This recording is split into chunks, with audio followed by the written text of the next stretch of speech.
নমস্কার। আমরা সবাই এখন গৃহবন্দী। আচ্ছা, রবীন্দ্রনাথকে কি গৃহবন্দী করা যায়? এটা ভাবছিলাম, বোধহয় করা যায় না।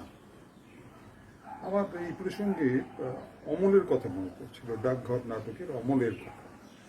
অমল সেই দইওয়ালাকে বলছিল না যে, দইওয়ালা, হ্যাঁ আমাকে একটু দই বেচতে শিখিয়ে দেবে।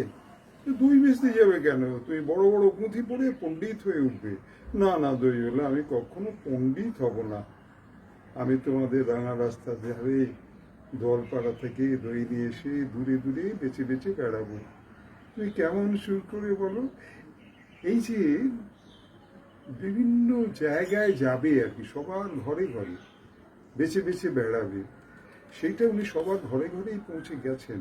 কোথাও কেউ গান গাইছেন, ওনার এই জন্ম উৎসব বৈশাখ মাস থেকেই আরম্ভ করে দিয়েছেন অনেকেই গান, কেউ আবৃত্তি করছেন, কেউ আবার নৃত্যনাট্য করছেন। এটা আমরা দেখতে পাচ্ছি, আমাদের প্রযুক্তির কল্যাণে দেখাও যাচ্ছে এসব।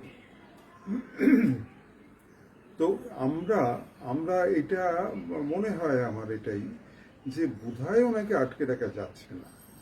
মহাকালী ওনাকে ভুলাতে পারলেন না।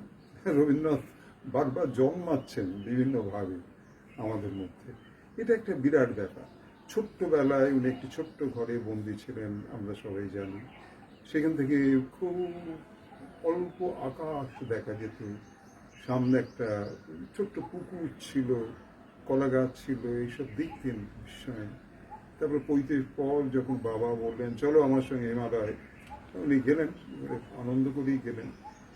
যাই গিয়ে দেখেন যে উনি বাপ রে বাপ, কি বিশালত্ব! অবাক হয়ে তাকাচ্ছেন। অসীম আকাশ, নীল আকাশ, এইসব দেখে ভাবছেন যে এগুলো কার সৃষ্টি?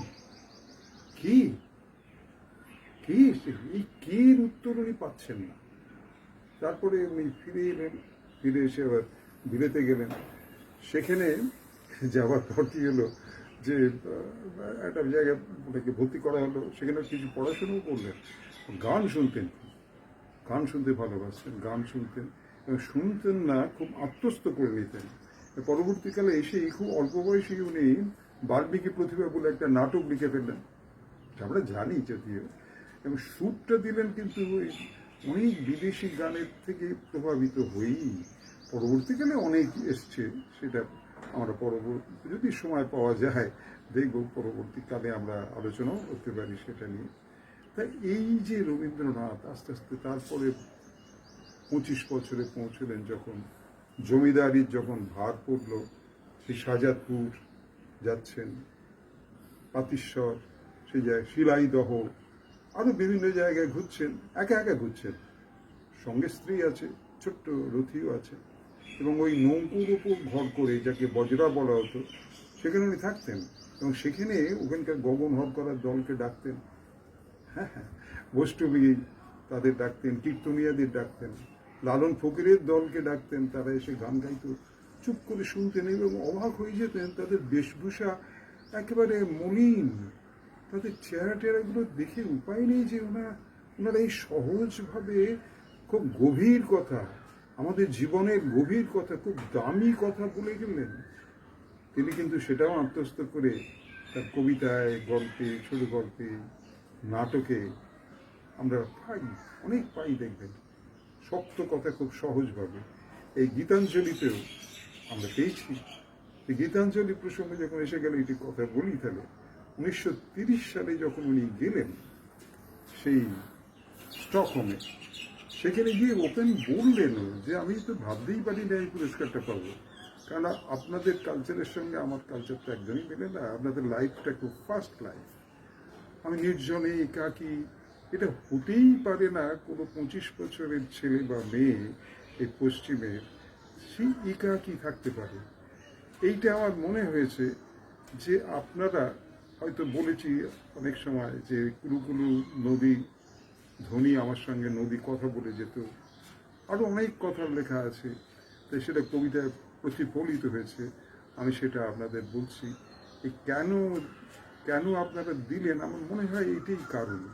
আর ওপেন উনি বলে দিলেন যে ভারতবর্ষ আমাদের অনেক অনেক উন্নত ছিল, অনেক মানে রাজ্যে রাজ্যে সব বিশ্ববিদ্যালয় ছিল, মানুষ পড়াশোনা করত। কিন্তু 200 বছর যেটা আমরা পরাধীনতায় পৌঁছলাম, আমাদের ইতিহাসগুলোকে চেপে দেওয়া হলো, আসল জায়গায় যে ফোক, আমি যেটা বললাম, এই যে একটা বিশাল ব্যাপারটা ছিল, একবারে ও গাইয়া টাইয়া বলে এমন আলাদা, এখনো কিছু কিছু আছে মানুষের ভেতর ঢুকিয়ে দেওয়া হলো, একবারে শহর এবং গ্রাম দুটো আলাদা করে দেওয়া হলো। কিন্তু এখন পারি না, এখন অনেকটা এগিয়ে এসছে, অনেক গেছি। প্রথম কিন্তু আমার মনে হয় যে রবীন্দ্রনাথই আবিষ্কার করেছিলেন এই যে পল্লী, যেটা সুধীরবাবুও বলেছেন, তিনি গবেষক, আমি তো গবেষক নই, আমি একটু খুব সাধারণ পাঠক মাত্র, একটু আধটু পড়েছি, খুব সীমাবদ্ধ জ্ঞান। তার ভেতর দিয়েই বলতে পারি যে এই যে উনি ভালোবাসা দিয়ে মানুষকে কাছে ডাকলেন এবং একা একা সাধারণ মানুষের সঙ্গে মিট করছেন, তার সঙ্গে মিট করে যাচ্ছেন দুঃখ দুর্দশা। তার বাড়ি থেকে কেউ কেউ কোনোদিন অফিস টফিস যায়নি, একজন ম্যাজিস্ট্রেট হয়েছিলেন নিশ্চয়ই, কিন্তু উনি কি করে জানলেন যে কেরানির একটা দুঃখ, যে বাঁশি কবিতা আমরা দেখেছি কিরকম ভাবে। আর এই গীতাঞ্জলির কথা বলছিলাম যে সেখানে দেখা গেল যে আবার গীতাঞ্জলি যেটা আমরা বাংলায় পড়েছি সেটা কিন্তু এই সং অফারিংস, এটা কিন্তু সব সেই কবিতাগুলো নেই, এটার বোধহয় 53টা আছে, উনি বেঁচে ছিলেন। আর অন্যান্যগুলো থেকে ওই ওনার কাব্যগ্রন্থ নৈবেদ্য চৈতালি এখান থেকে নেওয়া হয়েছিল। তা এখানে অনেকগুলো যেগুলো কথা আছে সেগুলো একটা আশ্চর্য দেখে মনে হবে এইগুলোর ওনার এফেক্ট পড়েছে। সেইটা কি না, আমি বহু বাসনা প্রাণপণে চাই, বঞ্চিত করে বাঁচালে মরে, এই কৃপা কঠোর সঞ্চিত মোর জীবন ভরে। এই যে ব্যাপারটা হলো, আমি আরো চাই আরো চাই, এই যে লোভ মানুষের লোভ মানুষকে নষ্ট করে দিচ্ছে একবারে। ধরুন এই যে এত পলিউশন হয়েছে, পলিউশন বা আরো অনেক কিছু হচ্ছে, দূষণ, চারদিকে নানা রকম দূষণ হচ্ছে। আলোগুলোকে এই যে তুমি না চাইতে তুমি করিয়াছ দান, আলোক, বাতাস, তনুদেহ, প্রাণ, এটা না চাইতেই উনি দিয়েছেন, সেগুলো আমরা নষ্ট করে দিচ্ছি আমাদের স্বার্থে। সেটা তো প্রতিশোধ নেবেই এখন যে এই চলেছে। কিন্তু করোনাই আসুক, মহাকালই আসুক, রবীন্দ্রনাথকে কেউ শেষ করতে পারবে না। যতদিন বাঙালি থাকবে রবীন্দ্রনাথও থাকবে, এটা আমরা বলতেই পারি। কিন্তু উনি আদর্শের প্রতি নিষ্ঠা আজকাল দেখতেই পাওয়া যায় না। যেমন আমরা কর্ণকুন্তী সংবাদে দেখছি, সে কর্ণের আদর্শের প্রতি নিষ্ঠা তো ভোলার নয়, কি চমৎকারভাবে উনি সেটাকে বর্ণনা করেছিলেন। রাজা হওয়া তো প্রত্যেকেই চায়, আমি রাজা হব। সেই রাজা হতে উনি চাইলেন না, সিংহাসন ত্যাগ করলেন। যখন ওনার মা কুন্তী এলেন যে তুমি রাজা হবে আমাদের, তুমি জ্যেষ্ঠ পুত্র, সেসব বলল না, শুধু এই আশীর্বাদ করে যাও মোরে, জয় লোভে যশ লোভে রাজ্য লোভে ওই বীরের সদ্গতি হতে সূচ্য ব্যাপার। এই যে আদর্শের প্রতি নিষ্ঠা, একটা কিছু পেলেই সব কিছু একবার উজাড় করে ছেড়ে দেয় সব লোকজন, আদর্শ ভরসা সব জলাঞ্জলি দিয়ে। আবার দেখা যায় রাজা কিরকম হওয়া উচিত সে সম্পর্কে রবীন্দ্রনাথ তার কবিতায় বলে গেছেন, নাটকে বলে গেছেন। যেমন আমরা বলতে পারি যে রাজা সবার ঊর্ধ্বে উঠতেই হবে তাকে। যেমন বিসর্জন নাটকটায় আমরা দেখি রাজপুরোহিত যাকে উনি সম্মান করতেন, সবাই রাজ্যে দারুণ দাপট ছিল। সে রাজপুরোহিতের যখন বুঝতে পারলেন যে এরকম চাক শিশুকে বলি দেওয়া হয় মন্দিরে, উনি আর থাকতে পারলেন না, বললেন বলি নিষেধ করতেই হবে। যে তার ভাইকে যেই ষড়যন্ত্রে লিপ্ত হয়েছিল সিংহাসন দখল করার জন্য, সে রাজপুরোহিত মানে রঘুপতির সঙ্গে, রঘুপতি সে রাজসভায় এসে বললেন তুমি কি ভেবেছ মনে, ত্রিপুরেশ্বরী তোমার প্রজা, প্রচারিবে তার পরে তার তোমার নিয়ম, হরণ করিবে তার বলি, হেন সাধ্য নাই তব আমি আছি মায়ের সেবক। তখন উনি বললেন আপনি পথে যেতে যেতে সবাইকে বলবেন বলি নিষেধ। কিন্তু রঘুপতি তো ছাড়ার পাত্র নয়, তিনি ষড়যন্ত্র করলেন, ওর ভাইকে বলে তোকে সিংহাসন পাইয়ে দেবো, তুই আয় আমার সঙ্গে। এইবার সেটা জানতে পারলেন গোবিন্দ মাণিক্য রাজা, সে ভাইকে নির্বাসন দিলেন। এই যে রাজা, রাজার কাছে সবাই সমান, এরম রাজার আমরা এই যে কল্যাণকর রাজা, এটা আমরা বহুভাবে পাই। এবারে অন্য একটা প্রসঙ্গে আসি। রবীন্দ্রনাথ আমাদের সবার, আমার আপনার সবার।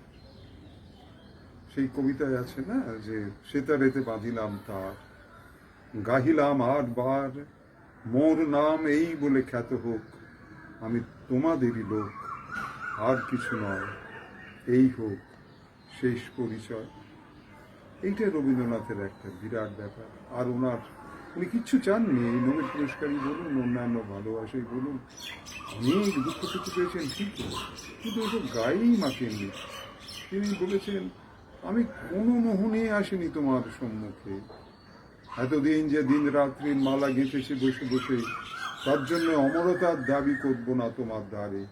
তোমার অযুত নিযুত বৎসর সূর্য প্রদক্ষিণের পথে যে বিপুল নিমেষগুলি নিমিলিত হতে থাকে, তারই এক ক্ষুদ্র অংশের কোনো একটি আসনের সত্য মূল্য যদি দিয়ে থাকি, জীবনের কোনো একটি ফলবান খণ্ডকে যদি জয় করে থাকি পরম দুঃখে, তবে দিও তোমার মাটির ফোঁটার একটি তিলক আমার কপালে, যে চিহ্ন যাবে মিলিয়েই, যে রাত্রে সকল চিহ্ন পরম অচিনের মধ্যে যায় মিশে।